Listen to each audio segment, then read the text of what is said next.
Hello, my name is Urva Farooq, and I'll be discussing about environmental injustices.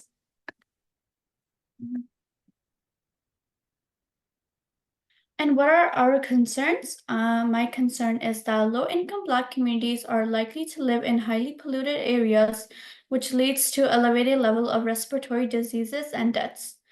And this unfair impact arises because the government decision to zone industrial areas are typically in impoverished cities, which puts the health of these communities at risk. The data point that I found is that this study shows that nationwide, Black people are exposed to greater than average concentration of dangerous form of pollution, such as construction, power plants, other sources, industrial, residential, cars, trucks, and agriculture. While white people are only exposed to agriculture and power plants, which is less than average. How do we fix this?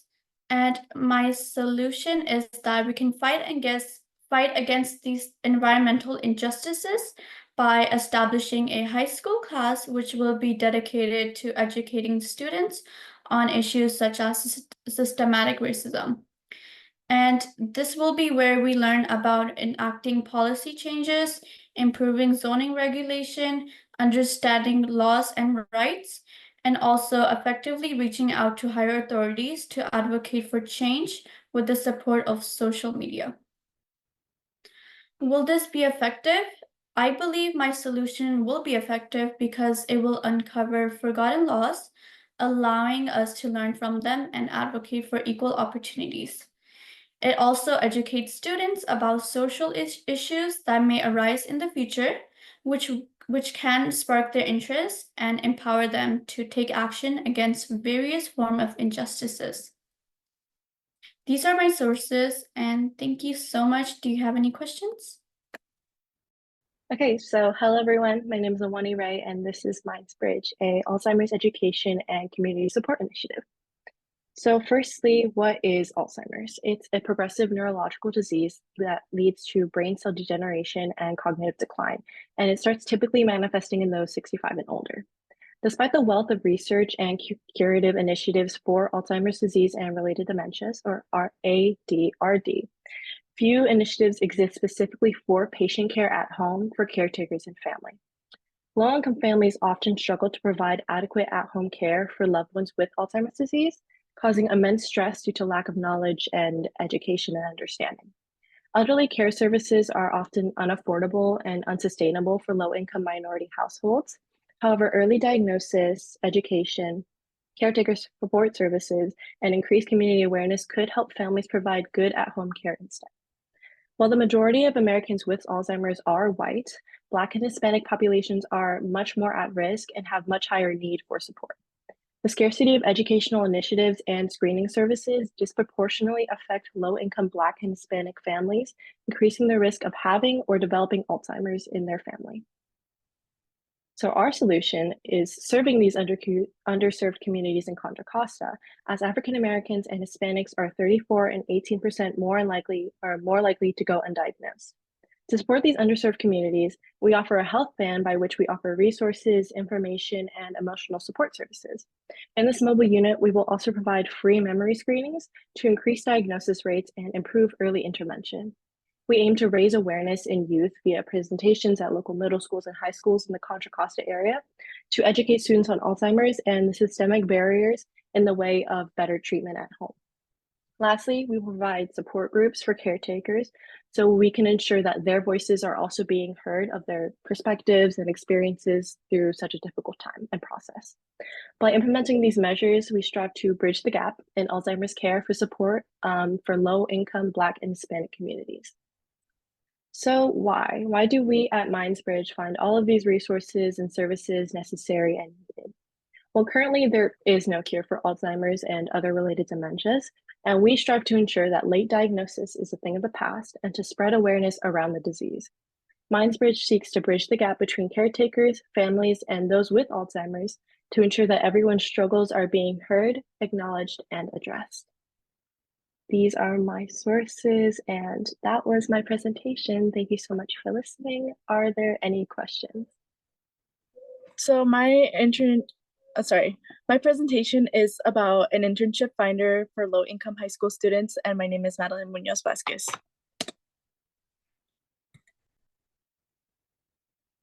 So many low-income high school students don't participate in impressive internships due to the fact of societal constraints such as spatial mismatch, lack of transportation, lack of information, or lack of time due to the fact that some low-income high school students have jobs or help take care of their younger siblings.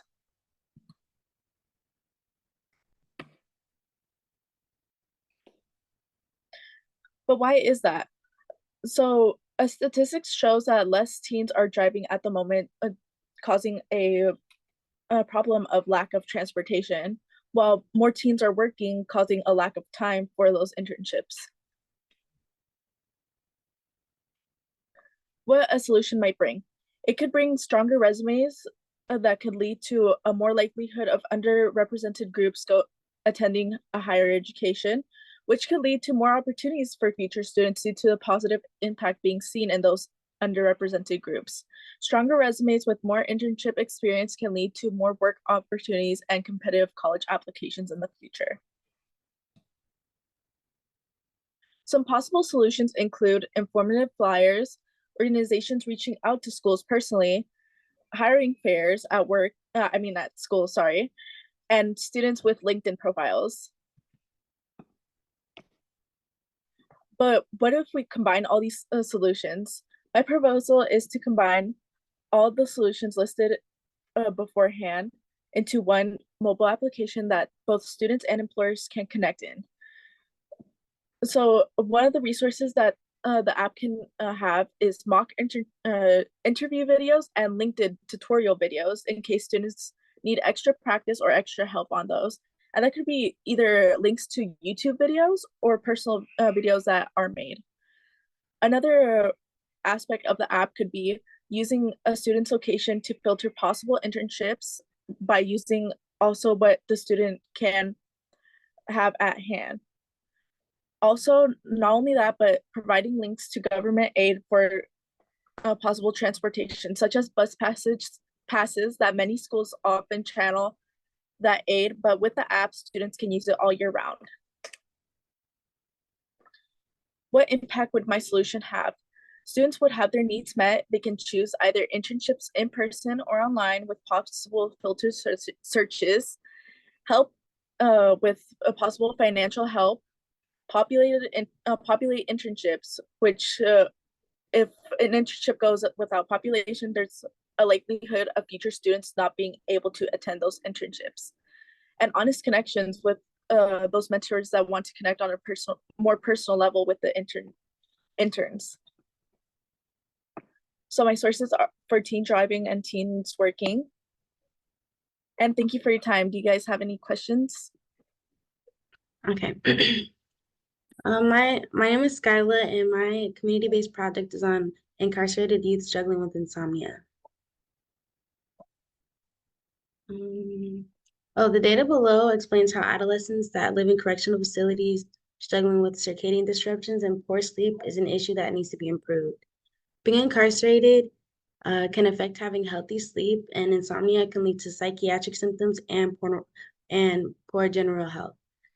I also spoke to the behavioral health team at the juvenile hall and the UC Berkeley sleep treatment program, where I learned that adolescents living in correctional facilities are at a higher risk of developing sleep disorders and poor sleep health.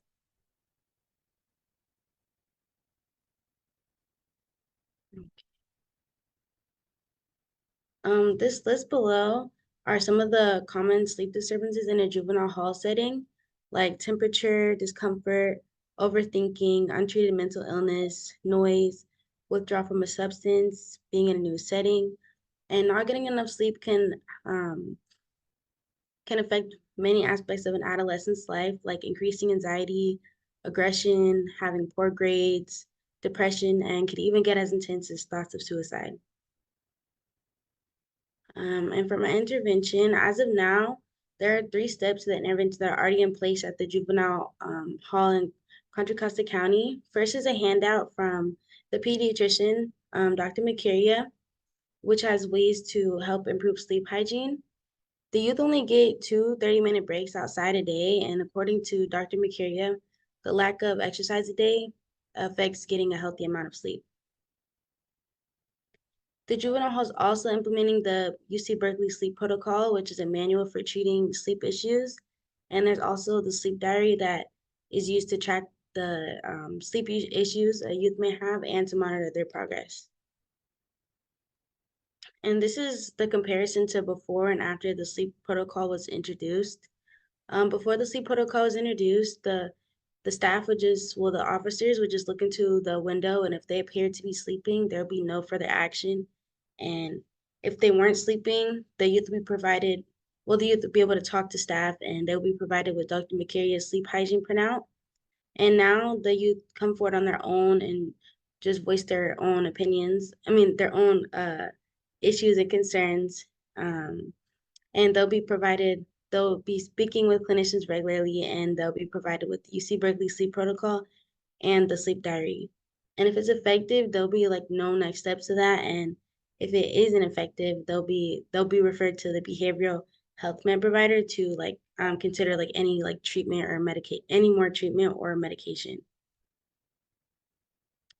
Based on my research, including speaking to the UC Berkeley Sleep team and program director Allison Harvey, and as well as my mentorship time with the staff at John A. Davis Juvenile Hall, I concluded that this community-based issue doesn't have much data or research, and it's not often discussed. Usually the youth don't come forward about their sleep issues until months or weeks of them being incarcerated. So my recommendation would be to, when they first come in, they would be given like a brief assessment on their sleep pattern, and they could also, the jail maybe could increase opportunities for exercise. And because I just feel that addressing a problem earlier can lead to a better solution. And then here are my references, and that's everything. Are there any questions? Hi, my name is Ava Dhaliwal, and my topic is violence in schools towards AAPI after COVID-19, which is Asian American Pacific Islanders. My target population is Asian American Pacific Islanders, specifically elementary and middle schoolers. And my data, which is on the next slide, is from the LA Times, and we've seen a 149% increase from 2019 of Asian hate crime. In 2019, Asian hate crime was at 49%, and some cities in the US where they have faced the most increase of hate is San Jose, San Diego, Los Angeles, Boston, and Seattle.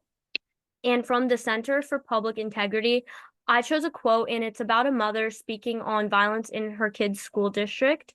So the quote is, "My Asian American children have been the target of several racist attacks in the CFISD this past year," which is the school district. "My 8 and 11-year-olds should not have to repeatedly tell other children why it is wrong to use racist slurs," she said. And the picture in the bottom is students advocating for less hate in their district or communities. My solution would be to create a group of students and parents to use media and create flyers or videos, and they can also work with staff at the school to stop hate and just educate students from a young age. And the impact of this would to be educating students on multiculturalism from a younger age, which I think is very important because I think you start to learn more about it when you get into high school or maybe your later years of middle school. So I think it's important to start teaching students from a younger age so there's less hate overall. And also I think the student involvement in those groups is super important because I think the more that they learn, the more that they teach their peers and other people in their community about it, the more they educate themselves on the matter. Thank you for listening. And then, here are my sources. Thank you. Okay, then I will start. Hello, my name is Elena Harrizon, and my topic is violence, domestic and sexual. First off, I want to talk about the perpetrators of violence. Majority of children and teen victims knew the perpetrator, and because my solution involves focusing on parents so that they can comfortably teach their children about violence, on how to avoid signs of it and how to see it in someone and then avoid it. So most of the perpetrators are acquaintances, and sadly, a lot of them are family members. So it's important to know that children could possibly know this person or trust this person. So it's up to the parents to teach them to know about it and notice it, and themselves to notice it. Now I will talk about the victims. You'll see an age chart here, and this is important because majority of rape, assault, and abuse is on 18 to 34-year-olds. This is 54% of the reported assaults.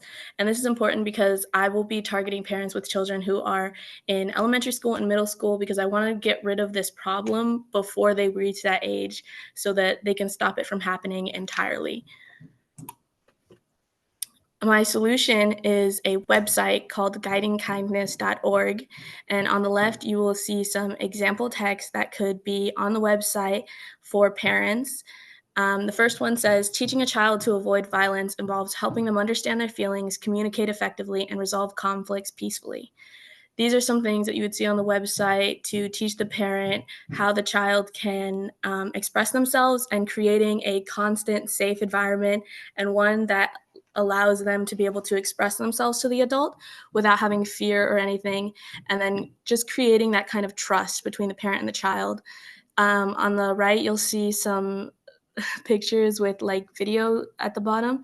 This would be examples of videos that could either be played for the parent or the child surrounding violence and how to prevent it.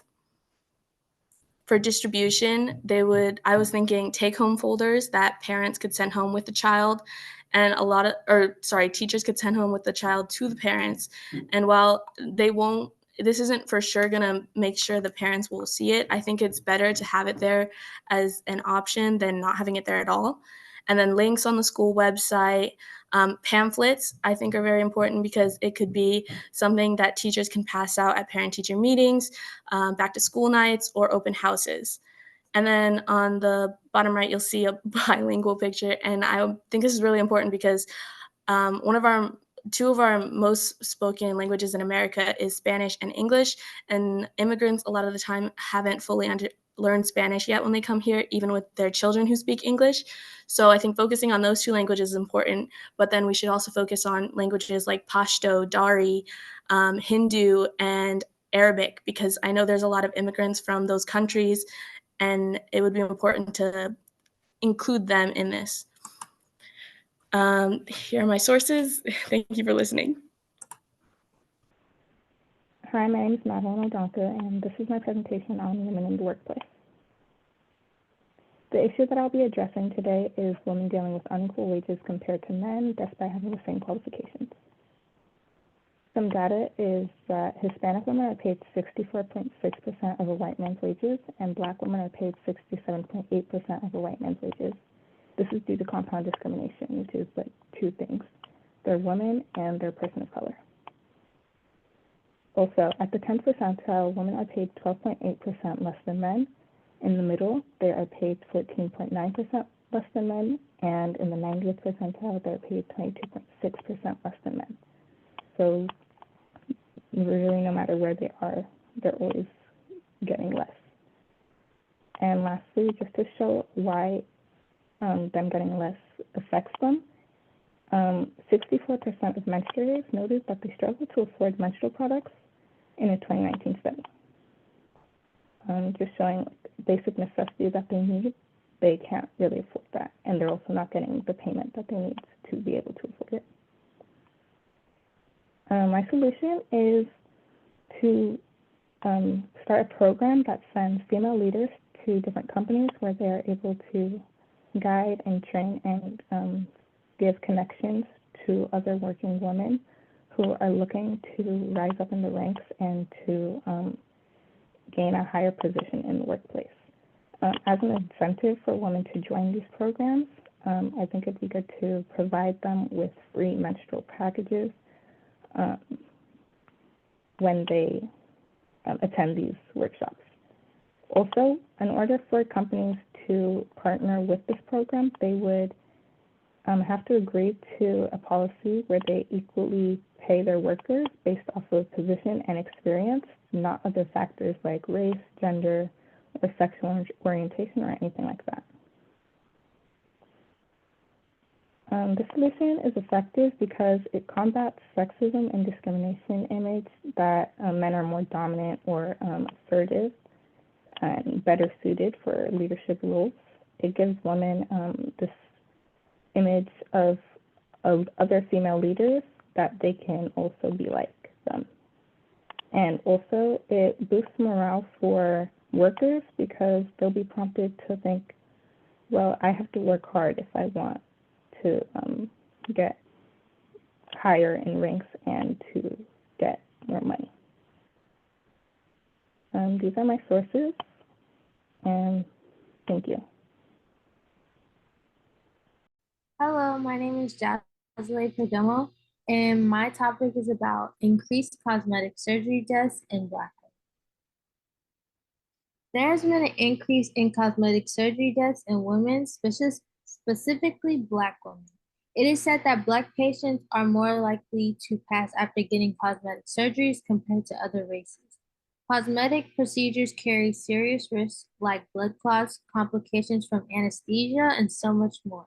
But for Black women specifically, the risks present a death sentence. Here are some of the most popular surgeries. As you can see in the graph, plastic surgery deaths in women have increased, and it seems that more and more women are reaching for cosmetic surgeries as time goes on. For example, it has been reported that since 2010, over 1 million African Americans had cosmetic surgery procedures each year.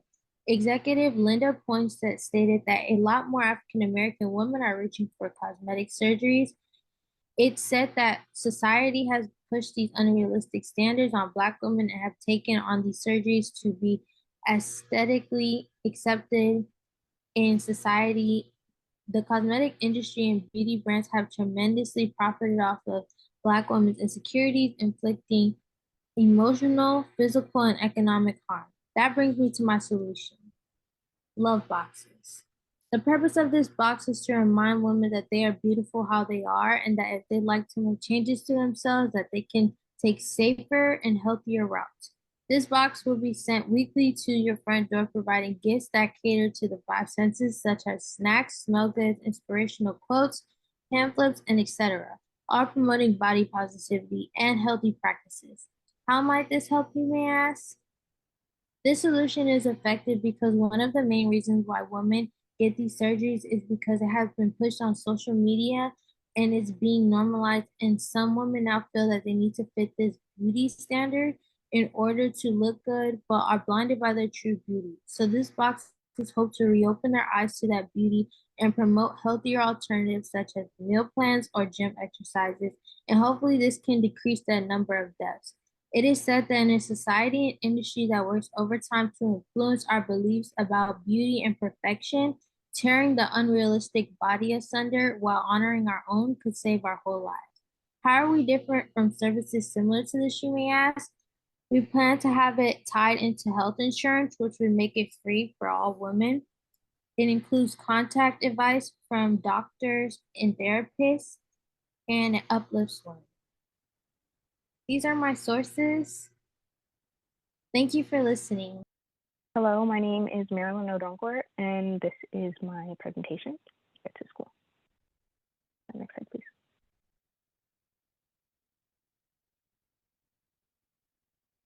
So the issue I'll be targeting today is Black low-income students having low attendance rates due to a lack of proper transportation. Attendance is a major determinant in high school graduation. And if you don't graduate, then it's possible you won't be able to seek higher education, and then you may not be able to get a good job. And especially for low-income students, these can be things that keep them in poverty. So 16% of high schoolers with attendance rates lower than 90% do not graduate. and 20% of families with low income don't own any vehicles. 60% of students in low income families have to ride the bus, and 32% of Black students are low income and live in poverty. And this is a chart that shows the percent of chronically absent students by race. And as you can see, Black students are pretty up there. Next slide, please. So my solution is an incentive program that encourages better attendance. 14% of Black teens are working while in school, and that is something that contributes to many absences. So the program would first provide necessary transportation needed to get to school or work for these low-income students. And the school and employer would partner together to contribute money into a student's account. Similar to like a 401k program, students contribute 2% of their paychecks, and then the employers and the schools match that. And the percentage has like chances to grow based on attendance, because employers will be able to like regulate, like talk to the schools to see how the student is doing. Are they going to school and performing well? And the money that the student earns can be used towards transportation needs or any other needs, whether that be clothes or food, water, things like that. Next slide, please. This solution is unique because it helps students financially while also motivating them to work hard and go to school. And it also targets the root cause of this problem, which is poverty, by providing students with money that they may need. This solution will help to improve attendance rates in low-income Black students by providing them a reason to go to school and overall helping them to have a better future. Please. These are my sources. Thank you. Hello, my name is Velise HIll, and today I'm going to be talking about overcoming the deaf and hearing language barrier in clinical settings. Next, please. So there is a big difference between the deaf and hearing cultures and language, which creates this barrier. This barrier stops effective communication from happening between deaf patients and, hearing doctors, which then leads to the care being given to deaf patients to become inadequate. For example, 1 out of 5 deaf patients believe that the doctor didn't do the right things. Sorry, I'm going to stop signing, even though I learned it all. I think it's going to slow me down. Thank you. 1 out of 5 deaf patients believe that the doctor didn't do the right things to deal with their case, compared to the 1 out of 25 hearing patients who reported the same thing. Next, please. So my solution would be mandatory informative workshops. These workshops aim to teach hearing practitioners about the nuances of the deaf community and sign languages in order to better understand deaf needs. These repeat yearly in order to ensure knowledge is kept up to date.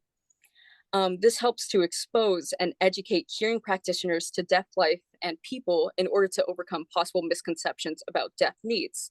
This serves to benefit both the deaf community and hearing practitioners, as communication would become easier for both parties.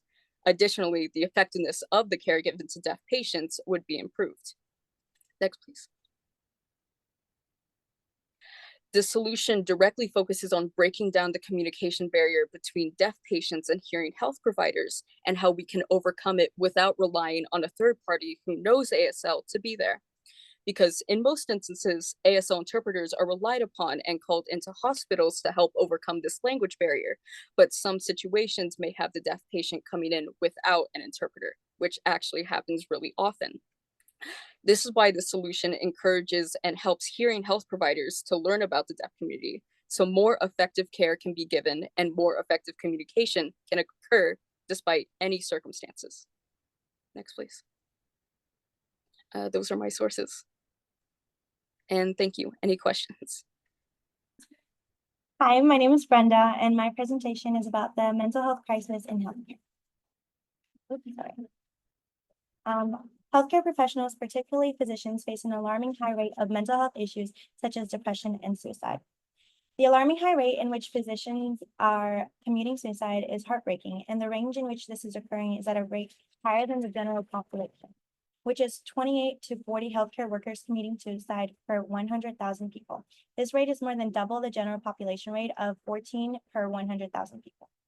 The data also shows that during COVID-19 pandemic, 87% of physicians reported increased stress level, but 45% said they didn't feel comfortable seeking mental health support due to stigma associated with mental health issues. AMA immediate past president David O. Barb said that during an interview that physicians and physicians in training are oftentimes discouraged from seeking mental health services because they are afraid of publicly disclosing a mental health issue that would unfairly stigmatize them and impede their ability to obtain a medical license. Even with these alarming statistics, many doctors are unable for help that they actually need. My proposed solutions include policy change to address both the systemic and the individual factors that are contributing to mental health issues among doctors. I believe that by enforcing reasonable working hours, which is regulating the maximum number of hours that doctors can work, would ensure mandatory rest periods. And hopefully we can lower burnout and improve overall well-being. OSHA does not regulate extended work shifts, which means that physicians can be required to work excessive work hours without mandatory breaks. This lack of regulations contributes to burnout and stress, as doctors are often pushed beyond healthy working limits. Another critical part is fair pay and livable wages that matches the job requirement, specifically for medical residents and interns. A policy that ensures the salary reflects the demanding nature of medical work. This will not only help financial stress, but also give better job satisfaction and can reduce the pressure that contributes to mental health challenges. While I understand it is not new to implement mental health support, I still believe that by proposing mandatory mental health programs, which would include regular counseling sessions, regular one-on-one sessions with managers, HR, or even a mental health trained higher up, can lessen the stigma around mental health support for those who really do require the help, but does not seek the help due to fear of prejudice. It can hopefully lessen the fears that many doctors have. During an interview, Dr. Simon said that her colleagues and all of her teachers said that having a formal diagnosis or treatments on your book could be damaging to your prospect of all of the things. I believe that the policy change is effective because it specifically targets the main issue that are preventing physicians from seeking mental health care. Currently, many doctors shy away from seeking help due to fears that disclosing mental health issues might harm their careers or affect their medical license. This policy ensures that seeking help will not lead to discrimination or professional setbacks. As a result, it can hopefully encourage more physicians to use available mental health services and hopefully lead to improved overall well-being and reduce burnout. I also believe that it is innovative because by addressing the systemic barriers that make doctors fear for asking for help and ensuring that mental health care is just as crucial as an aspect for professionals such as physicians, doctors, medical residents, or interns, and not only just their patients which they treat, we can hopefully reduce the suicide rate among doctors. And these are my sources. And thank you. Does anyone have any questions? Good afternoon, everyone. My name is Lovette, and this is my project on tackling the lack of equal access to healthcare for people in the LGBT community. So why are they affected? They're affected due to discriminatory insurance companies, unfair state laws, being mistreated, harassed, even sometimes being denied their service outright. In a survey conducted by Center for American Progress in 2019, 8% said that a provider did not see them because of their sexual orientation, and 29% said that a provider did not see them because of their gender. For those that are turned away by providers, alternatives aren't always accessible. This is made worse by shortage of medical key treatment areas like mental health care and gender affirming care, and also geographical areas like if it's a rural area that they don't have much healthcare professionals in that area. Here are some root causes. It's due to homophobia, religious prejudice, transphobia, heterosexism, and historical pathologizing of the community by the medical community.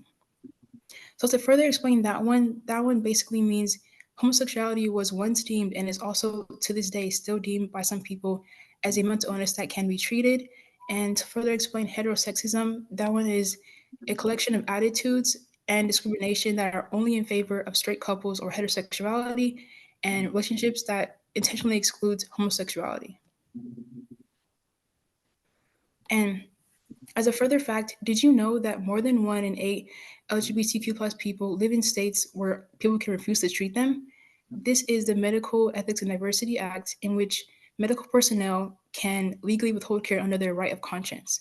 This is relevant because it proves that this issue is not only a systemic one, but a legally protected one. It has to be combated with an early on social and interactive solution. So my solution is a campaign.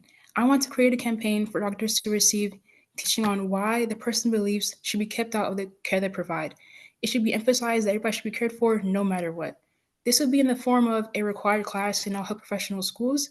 So that would include dentistry, nursing, physiology, surgery, all of those schools, and it also continue on with residency and employment, and it would be called Navigating Personal Beliefs in Patient Care. As a result of the solution, there would be enhanced social cohesion and increased access to healthcare. It would promote justice and fairness and would improve holistic health for all communities, even outside of the LGBT community. Here are my cited sources. And thank you so much. Any questions? Substance abuse among queer youth and youth of color. Why the gays and theys use drugs as a coping mechanism.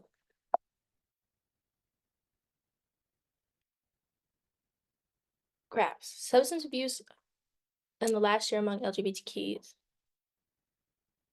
These graphs express how, on average, LGBTQ youth use negative coping skills like substance abuse to cope with their individual traumas and struggles. Substance abuse counselors. I talked to 3 of the leading substance abuse counselors in Contra Costa, and here's what they had to say. Denise Haverty in East County. The main points I took from her, my conversation with her, was how acceptance, open-mindedness, and a collective understanding can help clients progress. Additionally, how intersectional identities do not impair the competence of substance abuse training. Psycholetto in juvenile hall. Some of the big things queer youth of color face is a lack of understanding and acceptance, as well as discrimination from within the community. This is likely due to racial bias. Then Orlando Avila, that works, excuse me, that works in West County. The key points I learned throughout my interview with Mr. Avila is that outside support may not be given, which could cause negative impacts on the youth, which can have youth turn to substance abuse. The challenges. Self-medicating, behavioral resistance, lack of awareness, and limited accessibility are the 4 main challenges that youth of color and queer youth face within finding recovery, because some live in developing areas where there's not as much access to that healthcare needed, even though there's most likely a bigger population that suffer from that issue. As well as from behavioral resistance, they're scared of change. Change is scary, and opening that door to a new life without substance abuse can cause anxiety and depression, which can lead to them continuously using.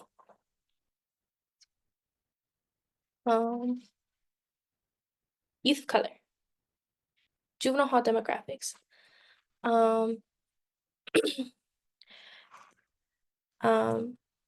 So this is the graph of Contra Costa County's juvenile hall intakes, and it is African Americans are the 2nd largest demographic in Contra Costa County, yet are the complete largest in what the juvenile hall intakes are. In comparison to their white counterparts that are the 2nd smallest even though their white counterparts are the largest the largest percentage of people in Contra Costa County. And then my solution would be a dual youth recovery center that provides immediate health care and structured housing and opportunities for youth in recovery. People will be able to find out through their POs, and we will have school campaigns to help youth seek access, because that's kind of where we want to target. We want to target demographics in lower income areas and in schools, because those are main reasons why they start using, or how they get access to those substances. Recovered youth of color and queer youth will help teach, monitor, and create a curriculum so we can give the youth the best possible chance at recovery. We will partner with alcohol and other drug services, as well as the juvenile hall system, to promote and fund the program. The criteria for acceptance into recovery would be an inpatient program that helps provide 24-hour services to you in place of care that can provide better outcomes for youth struggling with substance abuse.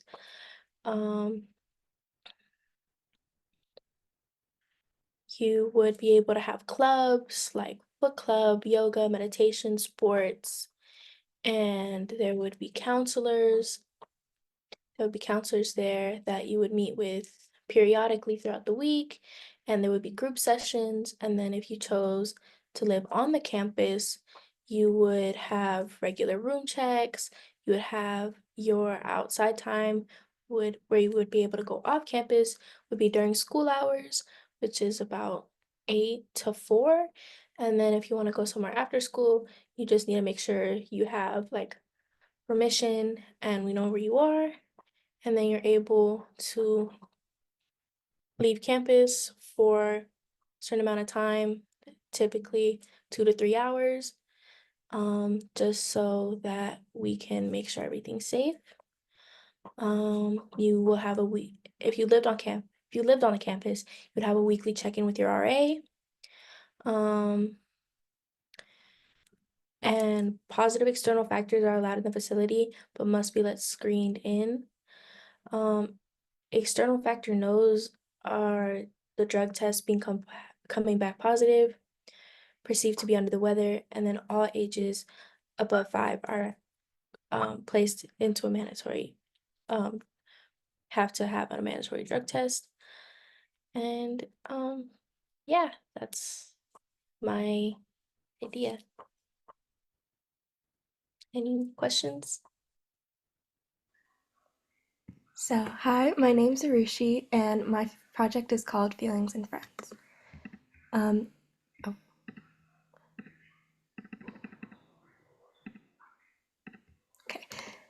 My issue that I'm focusing on today is mental health problems in 5-year-old African American students. The root cause of this problem are racism and discrimination, and under that fall a lot of factors that they go through in their home and school lives.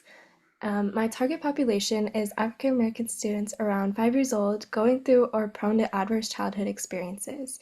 ACEs are basically traumatic life experiences that people go through in their childhood that can affect them on during that time and later on in life. So some unfair outcomes of this problem would be compromised education and behavioral problems, leading to like lower reading levels, social isolation, and stress. Supporting data from this issue would be NIMHD. It's a quote that says, "The stress caused by racial unrest and perceived racism can affect the mental health of Black students." And on the right is some general data of people who need mental health treatment. So as you can see, there's a disparity between 40% of white people that seek help when they need it and only 25% of Black people do. This disparity can be due to the fact that many schools have educators that are ill-equipped to respond to mental health challenges.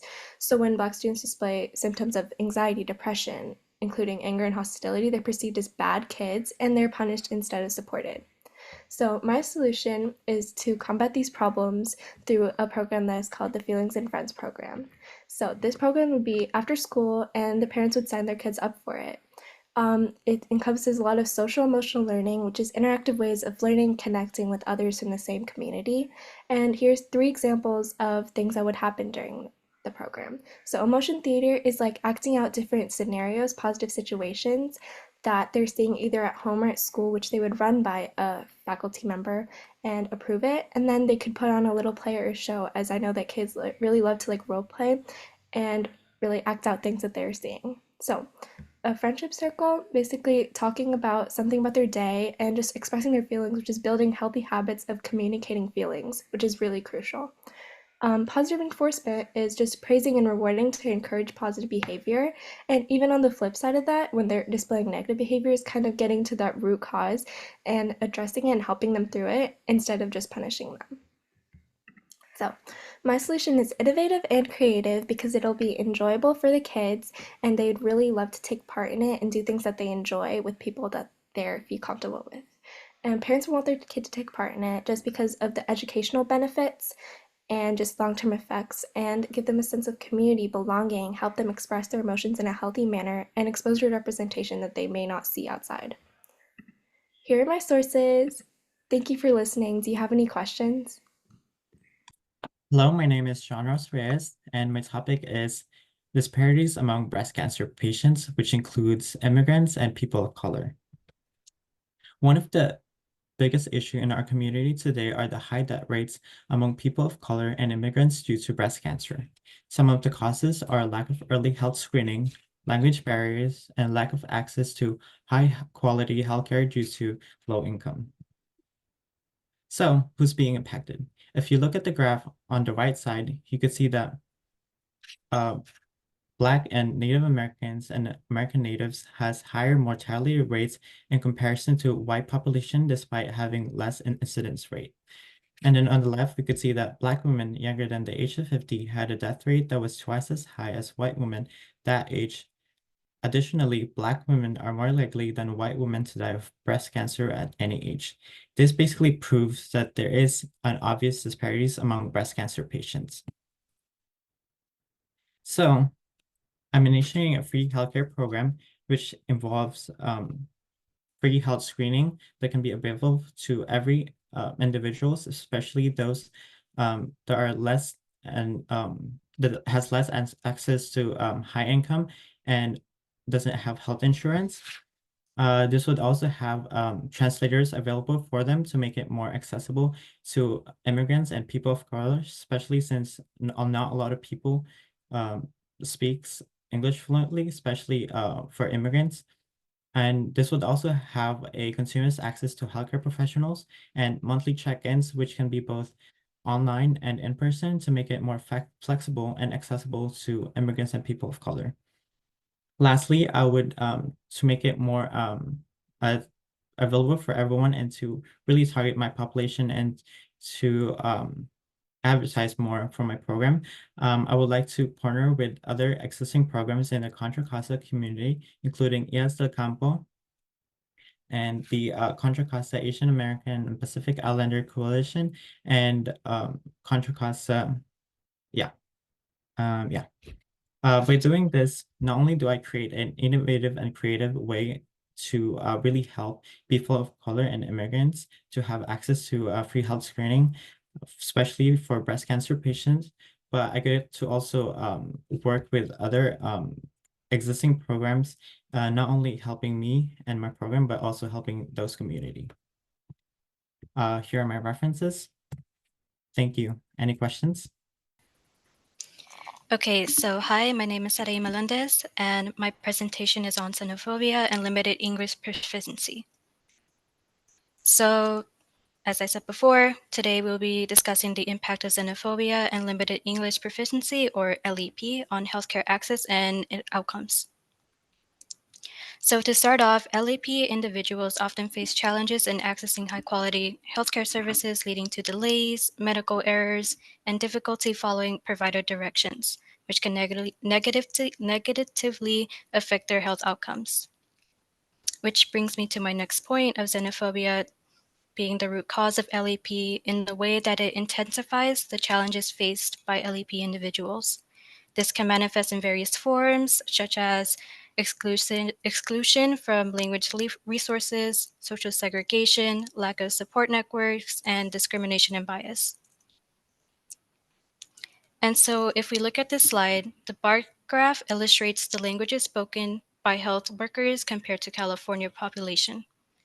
We see that while most languages have sufficient physician representation, there's a noticeable shortage of Spanish-speaking physicians. And with further research, this indicates that Latinx patients who prefer English are the least compliant with their medication regimen. And so to combat the issue of language barrier and also xenophobia, my solution includes a program focused initially on Latino patients, helping them learn basic phrases needed in healthcare settings such as medical terms and follow-up questions. And this outreach would be done through partnerships with hospitals and clinics. And what this would look like is the program would promote English phrase learning for LEPs, and physicians will gain language credits to better understand their patients. Providing culture competence, along with equity and anti-bias training, will help physicians overcome any unconscious xenophobia to better care for and relate to their patients. And as for the patients, the courses will expand their understanding of how to manage their health, as well as be equipped with literacy tools to advocate for themselves when communicating with providers. And moving on to my example, given that Spanish is the second most spoken language in CCC, this program will help diabetic Latinos communicate their needs more effectively, and doctors will be required to take Spanish courses to bridge the language barriers. And so for the point of views, to start off with the patient's perspective, the program would include needs assessment, evaluation of current English proficiency levels, tailored curriculum, practical health scenarios where they would be applying their learning into practice scenarios to build confidence, along with patient educators to train the community health workers and peer educators to deliver patient training sessions and support. As for the physician's perspective, the program would include medical, vocabulary training, cultural competence, continuing education, along with physician trainers, prepared trainers or facilitators who can teach the Spanish language courses, and cultural workshops. And so how is this innovative? So this program offers several benefits. The first one being scalability compared to hiring translators. This program can reach a larger audience by partnering with hospitals, clinics, community health centers to implement the program and reach a broader audience, along with collaborating with medical schools and language training centers to integrate the program into existing curricula and professional development. Moving on, we have empowerment. This just builds confidence for LEPs to learn and express themselves. Customization. Programs can be tailored to specific needs, and it can be adapted for any language and any health outcome. Community and peer learning. It incorporates peer support and creates a supportive learning environment. And so this is the end of my presentation. This is just citations, and I open this space up for any questions. Teen Pregnancy Prevention by me, Kalila Gilbert. Issues and data. 85% of teen pregnancies are unplanned, and around 700,000 teens become pregnant each year. A survey I found showed that 76% of teens agreed that being able to have honest conversations with a parent would have postponed sexual activity or avoided pregnancy. In the US, over the past few years, the percentage of teen pregnancy has declined significantly, but it is still higher in this country than it is in other Western countries. The leading cause of teen pregnancy at this moment in time is the lack of knowledge about sexual reproduction health. And an article I found said that adolescents who talk to their parents about topics that have to do with sexual intercourse have sexual intercourse at later age, use condoms and birth control more often, and if they do have sex, they have better communication with romantic partners and are at lower risk of teen pregnancy. My solution is having a counselor who focuses on mental and emotional health and adolescent psychology. Specializes in adolescent psychology and sexual reproductive health. This counselor would also be their time schedule would be made through a QR code. And it would be, the first meeting would be through a 30-minute increment basis. And they would go over what the student is comfortable with and learning how to understand the student. The counselor would also work with the health vans that are usually stationed outside of the local high schools so that they could give references to the vans so that they could have all the resources that the student needs. This would ensure that more teens know the importance of having protected sex and that students know that there shouldn't be a rush to hurry up and have sex. This would also ensure that students know all the prevention methods they need if they decide they do want to go forth with doing that, if they feel comfortable with doing that. This would also make sure that students who don't have a trusted adult at home who they feel comfortable talking to about condoms, sex, STDs, etc., have someone at school who could give them the information that they need so that they could go forth.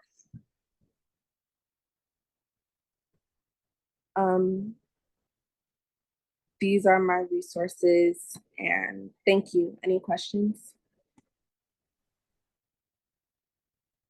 So hello, my name is Anaiya Willis, and today I'm going to be talking about adolescents' scarce access to resources that can help them with recovery. So drug use among teens has been on the rise within the past decade. By the time they finish high school, at least 50% of adolescents will have misused a drug once. Just 2 years ago, about 2 million adolescents aged 12 to 17 were currently dealing with or in the past dealt with a substance use disorder. And compared to white youth, Black and Hispanic youth are less likely to receive addiction treatment or live near addiction treatment facilities. In absence of cultural sensitivity, stigma and discrimination creates additional barriers for these specific groups to receive treatment. From just 2016 to 2020, drug use among 8th graders went up by 60%, and the number of teens receiving addiction treatment is extremely low. Less than 10% of teens who need addiction treatment are actually getting it, and that is because of their lack of access to resources. As you can see, the graph at the top shows how many teens visit an emergency room on an average day for substance use or abuse, but less than half of the facilities they go to will actually be able to provide them residential treatment. That is why the solution I have come up with is to create a health service network that is specifically for teens seeking support and help with addiction recovery. This service will be catered for adolescents who are aged 12 to 18.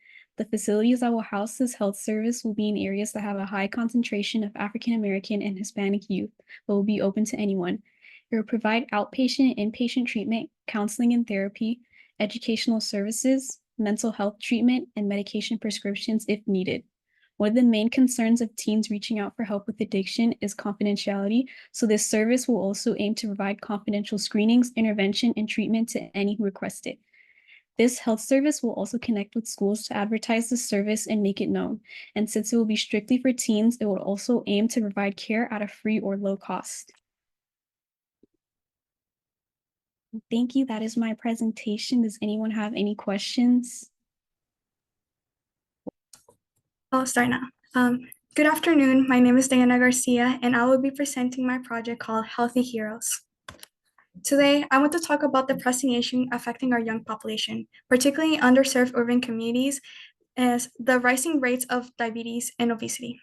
Diabetes and obesity are significant health issues in teenagers and children. Unfortunately, these conditions are prevalent more in underserved urban communities as they have less access to healthcare and other nutritious foods options. And the American Diabetes Association highlights that children who develop diabetes and obesity are more prevalent and impacted by their social health determinants. To illustrate the severity of my issue, this graph shows the rising trends of obesity among children and teenagers. As you can see, the ages of 12 to 19 groups highlights the urgent need for an effective intervention for these for younger audiences. And that comes in my solution. My solution is to create an app called Healthy Heroes. Healthy Heroes, and it's going to be a mobile app that integrates health tracking, education support, peer support, and parental involvement overall in the app. This approach empowers young individuals to manage their obesity and diabetes altogether.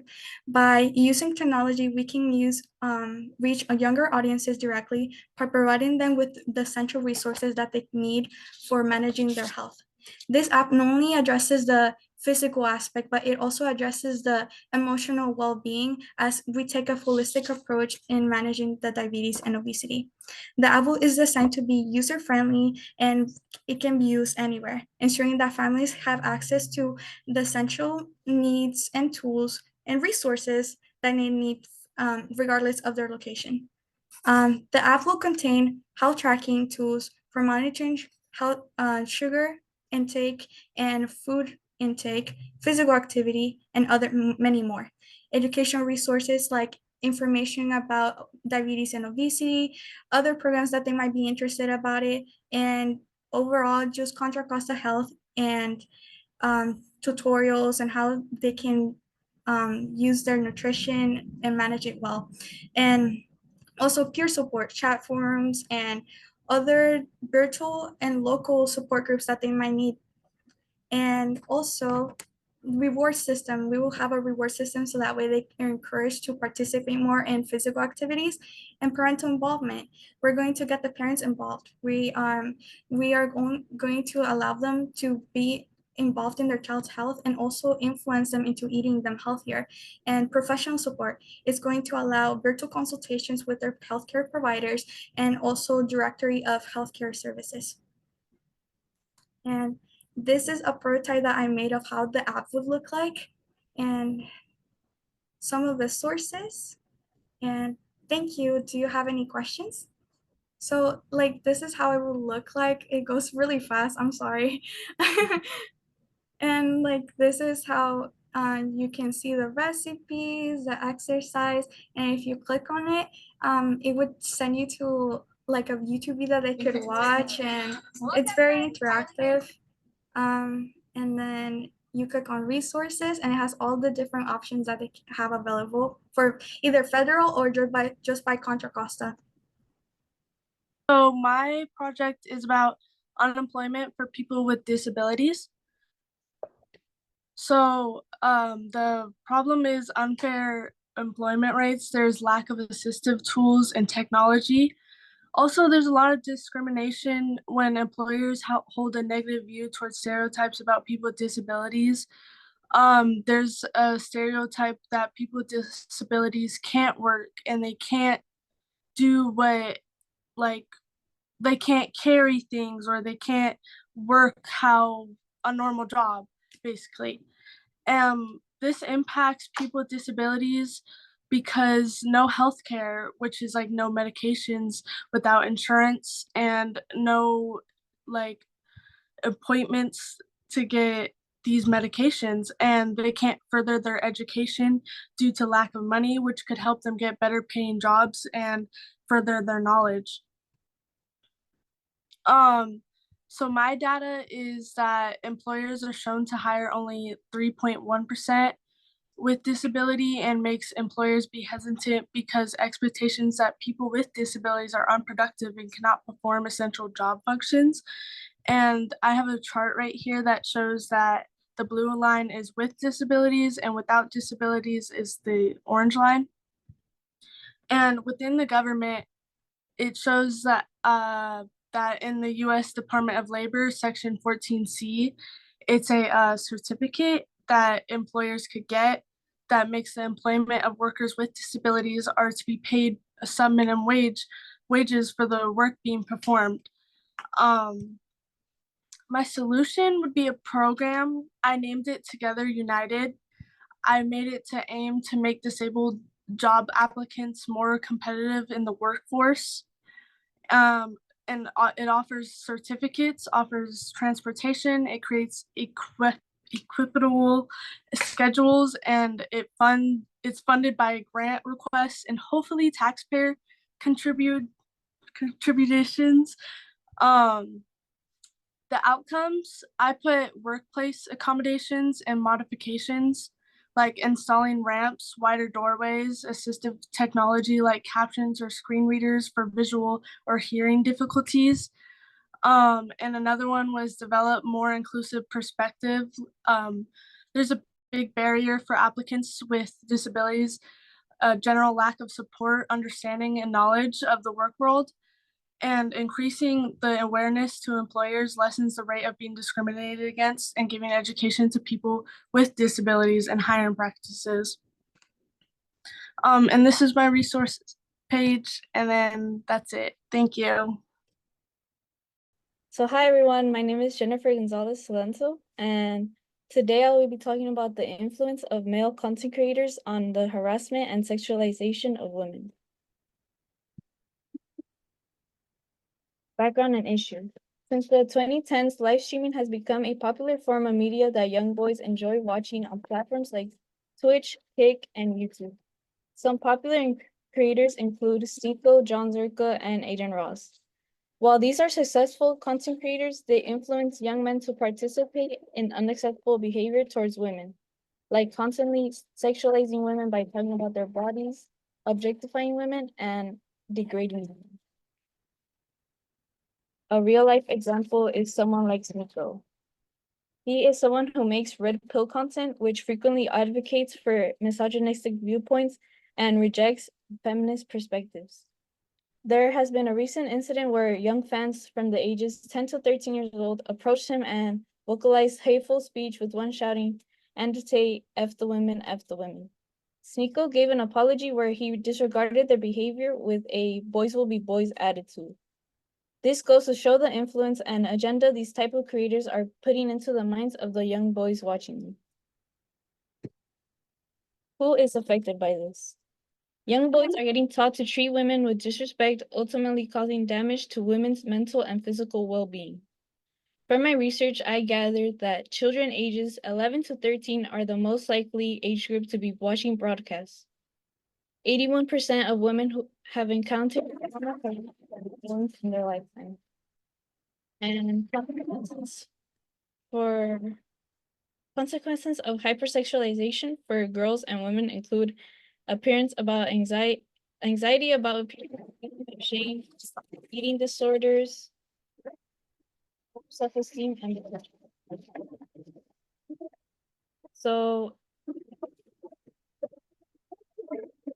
this issue. Hey, Jennifer. Yes. Sorry. I think your mic is close to your hair and it's muffling the sound or something. Or I don't know, could you guys hear her clearly? It was a Yeah. little muffly. Can you guys hear me better? Yes. All right. So in tackling this issue, I want to focus on the root causes being sexism and misogyny.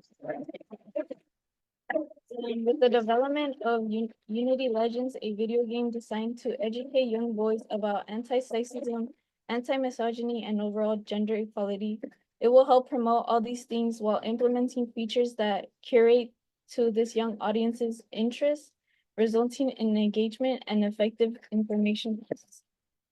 And this will be something that will be promoted through streaming platforms by sponsoring popular creators, and the young boys or the young audience who will be watching these streams will develop an interest and want to play this game.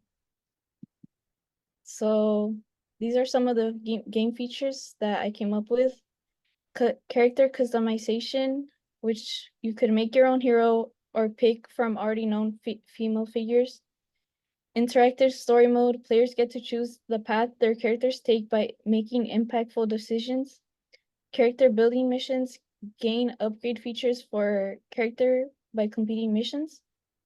It will be a hero versus villain game where players will go through missions by defeating villains trying to belittle women and brainwash others.